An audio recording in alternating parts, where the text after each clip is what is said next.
Good morning. So glad to be here to worship with you and to continue in our study of 1 Corinthians. We're going to be in chapter 13. You may or may not have heard of 1 Corinthians 13 before, but we're going to get into that today. Now, I'm sure most of us are familiar with the secret ingredient factor in some of our favorite foods, right? The secret ingredient is that one ingredient that makes that product what it is. If you take it out, you totally ruin whatever food that might be. All right, and for example, they say that the formula for Coca-Cola has a secret ingredient in it known only as merchandise 7X. They don't even want you to know what it is. And then you've got the Colonel's fried chicken, right? That's a staple of the church potluck table for years.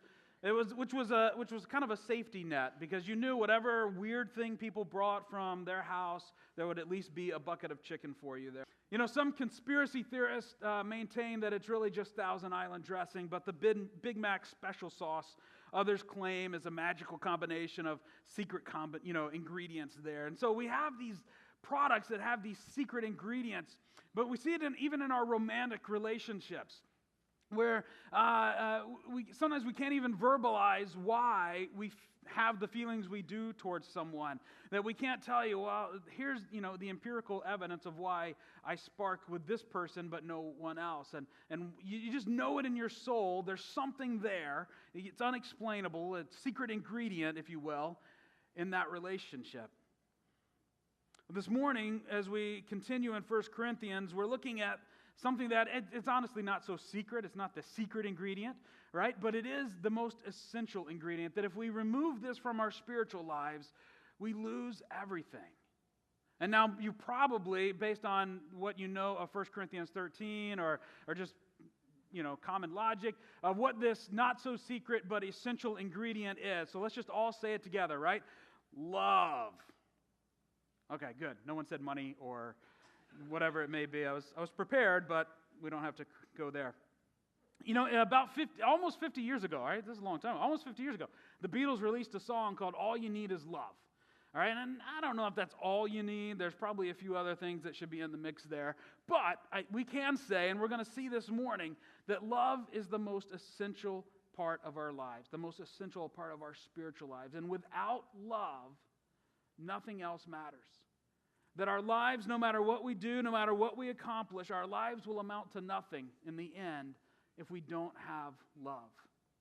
And as we explore 1 Corinthians 13 this morning, I want to just start by clarifying let's define the word love, because we need to understand that.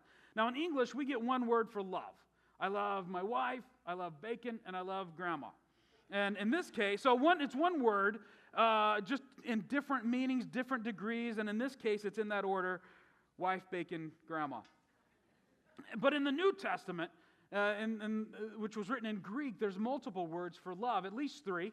One is eros, which is a romantic love, and I love you if there's that spark, all right? Then there's phileo, which is brotherly or family love. I love you because we're born in the same family and I have to, or I love you because we get along well, we have common interests. This is that kind of love. And then there's the unconditional love, which is the Greek word agape. And this is the love that says, I love you regardless or in spite of all of these things. In spite of what's true, I still love you. Now, all of these loves, the romantic, the brotherly, the unconditional, all of those loves are valid. All of them are valuable to our lives. All of them have their place in our lives. But in 1 Corinthians 13, we're going to see that this is fully focused on the agape love, the unconditional love. So every time we say the word love this morning, understand that it's this unconditional love. And this love is a love that we only know because the God of the Bible has demonstrated that love, and He has extended that love into our world and into our lives. That He is the origin of this unconditional love. So we only know it, we only experience it because of Him. It's the kind of love that Jesus is talking about in Matthew 22 when He said, love your neighbor as yourself. Love them unconditionally. It's the same love that He was talking about in Luke 6 when He said, love your enemies. Do good to those that harm you. It's this unconditional love. Now, we usually associate this chapter in 1 Corinthians with weddings and happily ever after, right? How many of you have been to a wedding where the message came out of 1 Corinthians 13? A few of us there. All right, but understand that when Paul finished writing these words, all right, he's inspired by God to write these words. When he finishes this little section, if he took a little break and set his pen down for a moment, he didn't turn to the person next to him and say, "This is going to be great wedding material. For thousands of years, people are going to be using this in their wedding. I just know it." No, if he took a moment to pause, he turned to the person next to him and said, "I just gave them the one thing that matters more than everything else. And if they get this, their lives are truly going to matter. Their lives will be truly significant." So let's look into 1 Corinthians 13. What did Paul write? What did God inspire him to write? And let's look and explore the lessons for our lives. Now, we're in chapter 13, but we've actually got to reach just a little bit back into chapter 12. Okay, so we're going to look at the very last verse of chapter 12 as we move into chapter 13, just to make it confusing for us. And we're going to find our first lesson there. And the first lesson on love for us this morning is that love defines a successful life. Love defines a successful life. From God's perspective, love is not a nice ideal or a great addition to our lives. It is the bedrock. It is the foundation. It is the secret ingredient, if you will, that defines a successful and meaningful life. In chapter 12, the second half of verse 31, Paul kicks this conversation off and he says, "And I will show you the more excellent way, the most excellent way. I will show you the most excellent way." Now remember in chapter 12, and Pastor Darrell shared a message with us last week. If you missed it, you can catch up on our website or the mobile app. But it was all about spiritual gifts and how God has gifted us in different ways through the power of His Spirit to serve His kingdom, to serve His purposes, right? And so he's just finished telling the Corinthians that they've all been gifted by the Holy Spirit in different ways. Now, I think the impact of that is a little bit lost on us today. That we've heard this so much over the years that we're kind of accustomed to that. We're like, well, yeah, we have spiritual gifts, of course. But understand that for the first century Christians, this would have been mind-blowing. In their context, to be gifted by any god, whatever they deemed as a god, to be gifted that way was rare and life-defining. Like it controlled and directed the course of your life if you were to be blessed and gifted by the gods. And so for Paul to tell them that the true God, the God of the universe, the creator of all things, has reached down and given them a gift would have blown their mind. Now remember back to the first 4 chapters of this letter that he wrote. If you remember, Paul spent 4 chapters basically reprimanding them because they had gotten prideful and they were causing divisions because they each had favorite leaders. They're like, I like this guy. Well, I like this guy. We're better than you.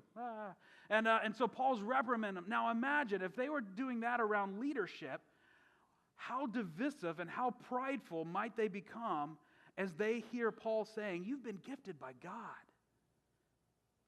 Your life has been directed by this. The God of the universe has given you something special.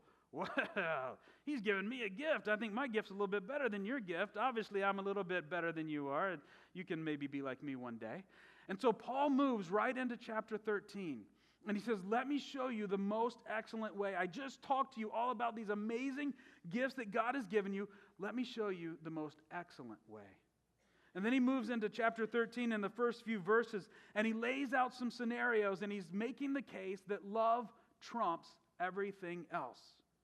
Look at verse 1. He says, if I speak in the tongues of men or of angels, but do not have love, I am only a resounding gong or a clanging cymbal. In other words, you may be a rock star communicator.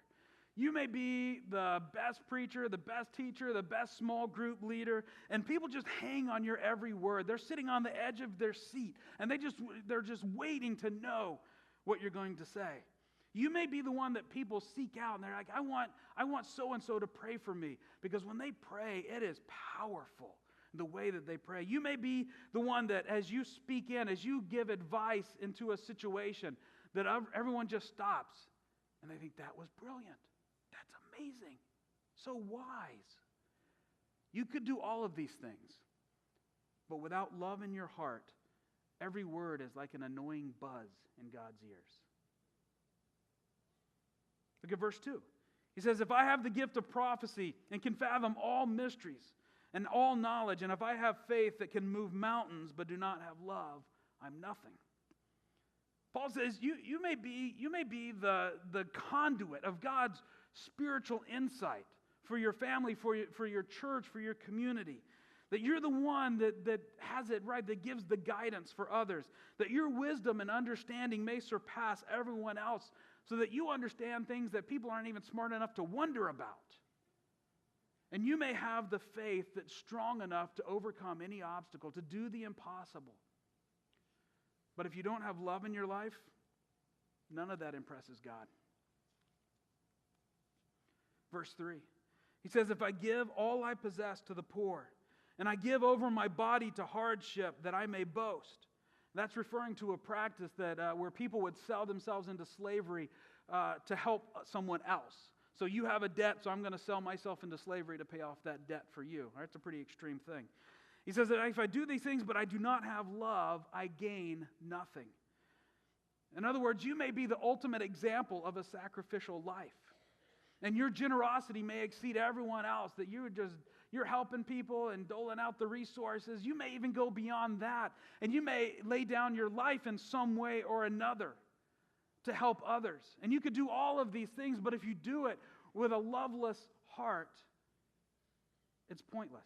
It is of no value to you. There's no credit to your account because of that. Now notice in each of these examples, the individuals here are using the gifts that God gave them.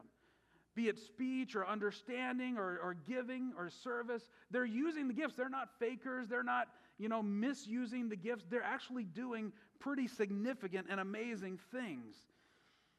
But because they're living a life without love, because they don't have love in their heart, God looks at the product, the result of their service, and He says, no thanks. Not that. It's not really all that impressive. Doesn't count. And so it's not an either or of, let me set my spiritual gifts aside. Let me stop doing everything so I can be a loving person. This is a both and scenario as we go through this chapter. As God wants us to use and exercise the spiritual gifts He's given us. He went through the trouble to give them to us. We should use them. But we also need to have a heart of love and a life characterized by love. And when God sees that, when He sees a heart and a life of love, exercising the gifts that He's given us, He says, that's what I'm talking about. That's exactly what I was hoping would happen. Look what's going down there. It's amazing. And so He's teaching us to have this heart of love and His gifts working through us. Love defines success. You can use your gift better than anyone else, but without love, it doesn't count. It doesn't matter. It's a failure because there's no love there. Love defines success. Well, if love is so essential, we need to know how to be loving, right? We got to get to that part of this. How do we be loving? And that brings us to our second lesson on love this morning, that we have to live a life of love. How do we live a life of love? And it's not just about, having warm feelings for everyone and every situation. How do we live a life of love? This is a practical, nitty-gritty topic here. In verses 4 through 7, Paul details, what does it look like? Practically speaking, how do we do this? How do we be loving people? He's not telling us how to be lovey-dovey. So let's do this. Let's try our best to remove any thoughts of romance or marriage or anything like that as we go through this understanding of love. That's not a wrong application. All right, these are good principles in your marriage and all of that. But this is in the context of our spiritual gifts. How do we live lives that matter? How do we live lives that are significant? How do we live lives that are full of transformation power for ourselves and for those around us? That is what this love wants to accomplish in us. And the first thing that we see is that a life of love has a certain temperament. It has a certain temperament. Look at verse 4. He says, love is patient, love is kind. A life of love is characterized by a temperament and a posture of patience and kindness towards others. Both of these words are directed towards people. It's not about, being patient when the car breaks down or this, that. This is towards people. All right, so a life of love, has a posture of patience and kindness, kind words, kind actions toward others. The words or the insights, the vision, the acts of service of a harsh person or an impatient person are going to be hollow and ineffective and of little to no value because they're coming from a place without love. And I'll be the first to say that I know that I am too quickly impatient. That is an area that God's been working on, my whole life so far. Hopefully He wraps it up sooner rather than later. But I am too quickly impatient. And I know that is an area in my life that I need growth. And I need God to generate more love in me because of that. And so what about us? Are we kind and patient people? Is that part of our posture towards others? Would others describe you as a kind and patient person? A life of love is kind and patient. Second thing we see is that love has a sense of security. Love has a sense of security in it. Look at verse 4 again. That's love. It does not envy. It does not boast. It is not proud. See, when we're insecure in what we have in this life, we become envious of others and what they have. When we're insecure about the things that we've done in our life, we begin to boast and brag about them because we really want others to think that we're pretty great. And so we begin to inflate things and brag about them. When we're insecure about who we are, we become arrogant because we want others to view us as good or as significant, and we begin to believe our own hype. But a life of love does not envy. It does not boast. It is not proud. It's not arrogant. Because a life of love brings security. Love brings security because this love, remember, only comes from God. God is its only source in this universe. And we only have this love in our life because we have God in our life, because God has extended this love into our lives. And when we have God, we have everything. And so we're no longer insecure about the things that we have. We don't look at others and say, they've got more than me, what's going on? Because we know that God is providing for us, that God is taking care of us. And whether someone else has more or better than us, we don't have to envy that. And we don't brag and boast about things because we understand that with God in our lives, that really the good things only happen because of God. If anything great happens in our life, it's because God caused that, because God enabled us. He empowered us to do that. And so I don't need to brag about that. I can brag about God. I can let God get the credit for that. And we don't become arrogant because with God in our lives, we've already come to that place where we realized we're pretty messed up people. And we really needed God to transform us. And so we've already accepted that place of humility and accepting God into our lives and receiving His grace. And so love drives out insecurity. Love drives out fear. And it brings security to us. What about us? Are we people who are secure in God's love? Is there any hint of envy or boasting or arrogance or pride in your life? Because a life of love is not characterized by those things. The third thing we see that a life of love builds others up. Love builds others up. Verse 5 says, it does not dishonor others. It is not self-seeking. It is not easily angered. It keeps no record of wrongs. Now, it stands to reason that a life of love that is patient and kind and secure in God's love, that it's going to lend itself towards building others up. So this makes sense to us. And a life of love does not act in any way that shames or dishonors or disrespects others. A life of love is not primarily concerned with protecting itself or providing for itself. As we look at Jesus as our example, in Philippians 2:7 it says that that's Jesus, He made Himself nothing, taking the very nature of a servant, being made in human likeness. All right, did you catch that? Becoming nothing was like becoming one of us. All right, so it's saying Jesus' love, His unconditional love, did not compel Him to be self-seeking. Self-seeking, would he say, I'm not going down there. No thanks, that's pretty good up here. He would have stayed in heaven if He was self-seeking, but He was self-sacrificing. He put our interest first. He honored us by becoming like one of us so that he may live and die for us and save us. That is a life of love. And we see that a life of love builds others up by not perpetuating conflict. It says that love is not easily angered. And we remember in James 1 where it says that everyone should be quick to listen, slow to speak, and slow to become angry. Because human anger does not produce the righteousness that God desires. And it says that love keeps no record of wrong. Proverbs 10 reminds us that hatred stirs up conflict, but love covers over all wrongs. A life of love does not perpetuate conflict. A life of love is not in that state of conflict constantly. What about us? Are we people of love in this way? Do we build others up? Is our life seeking the benefit of others, or is it self-seeking? Are we perpetuating conflict, or are we resolving and reconciling conflict in our lives? Love builds others up. Lastly, in this section, we see that a life of love promotes what is right and good. Verse 6 says, "Love does not delight in evil, but rejoices with the truth."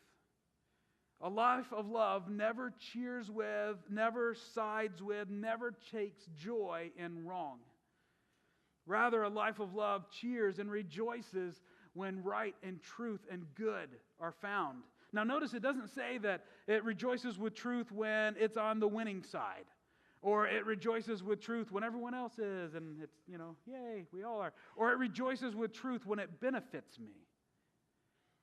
A life of love sides with truth and it sides with good and right regardless of the circumstance, regardless of the impact, regardless of the cost, regardless of others.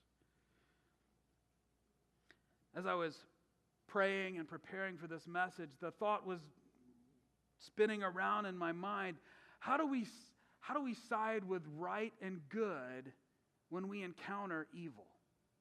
What do we do with that? And in our nation, in our world, there have been just any number of examples of just evil and people doing terrible and tragic things to others. How do we side with right and good? How do we respond in those situations? And as I processed and prayed about this, I kept coming back around to this thought that a life of love can respond to wrong actions with justice while still loving the person. That a life of love can respond even strongly to evil and to bring justice and consequence to those who do evil without losing love for the person. Consider, there has never been a person so evil that God stopped loving them. And so how do we respond? How do we bring justice to balance that response and yet to maintain love for those who do it? And as we encounter and read about and experience to different degrees these instances of evil, I hear conversations both outside of the walls and inside of the walls that are less than loving towards people involved, that are less than loving towards people groups involved. And how do God is calling us to live a life of love, to respond appropriately to actions with justice, but to still love the people involved. I encountered this a number of years ago when I was in college. I was at Bible college and I was working at a restaurant. And it's not like a Christian, I don't know what a Christian restaurant is anyway. But the work environment there was not a Christian environment. And so you got different kinds of people there. And one person in particular, everyone just disliked this person. I think his name was Donnie. We'll call him Donnie today. And Donnie was part of the dishwashing crew.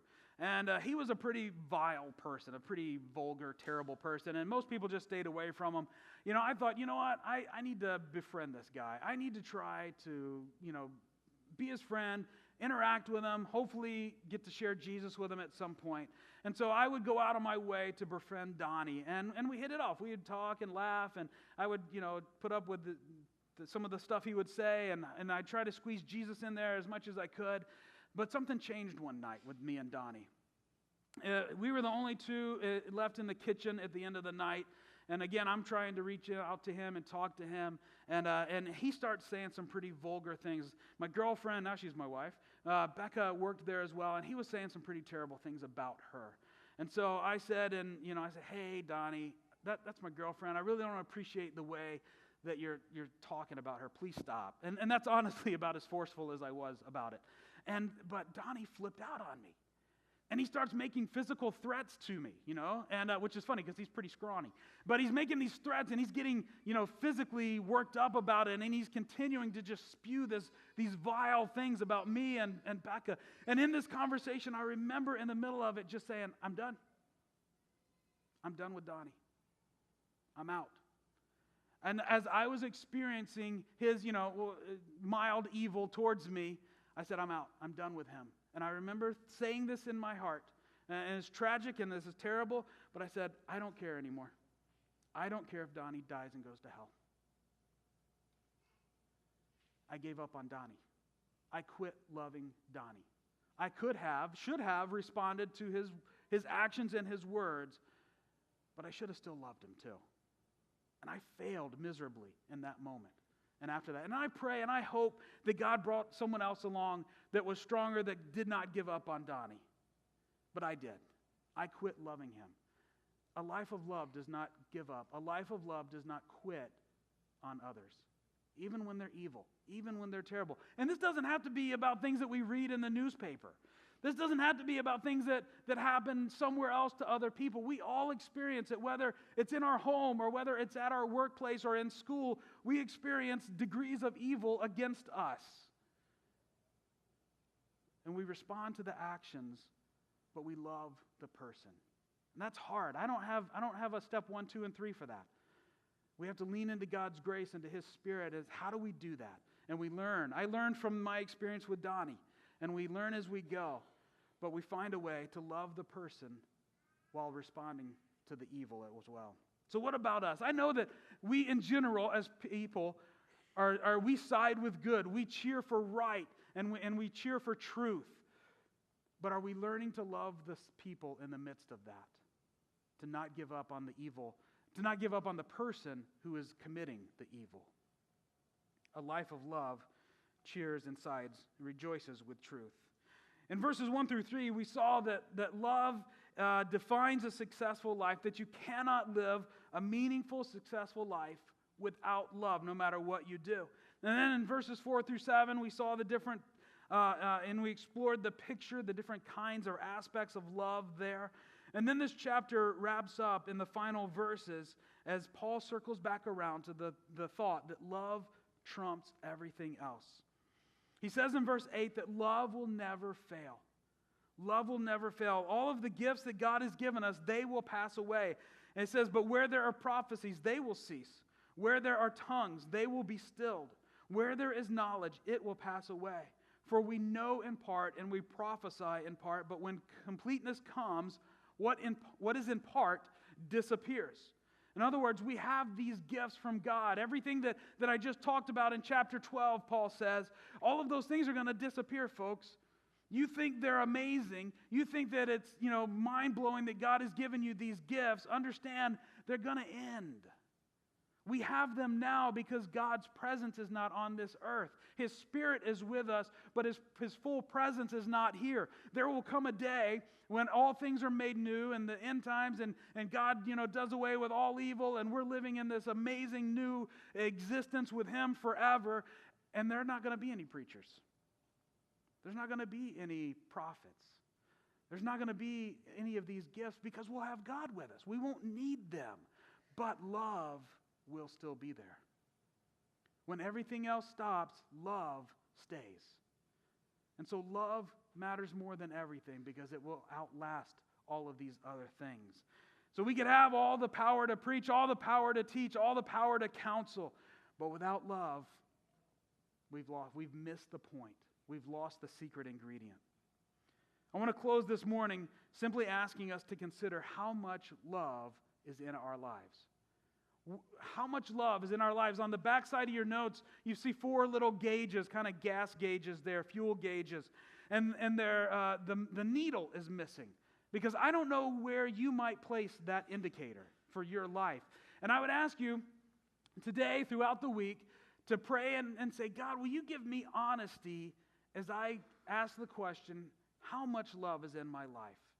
God, tell me how loving I really am. And maybe consider these 4 different areas that Paul describes in this chapter. And say, God, how patient and kind am I really? How much, am I secure in your love, or is there pride in my heart? And going through there and just maybe draw a mark and to say, this is where I think I am. If you're brave enough, you can ask your wife or a trusted godly friend to say, hey, where would you put this mark? Or your husband too. You could ask your spouse, where would you put this mark? And see what they say. I imagine that we're all going to mark at least one of the gauge less than full, right? I haven't met anyone in my whole life, myself included, that has this all figured out, and we're full on love in every way. So we all have room to grow in this.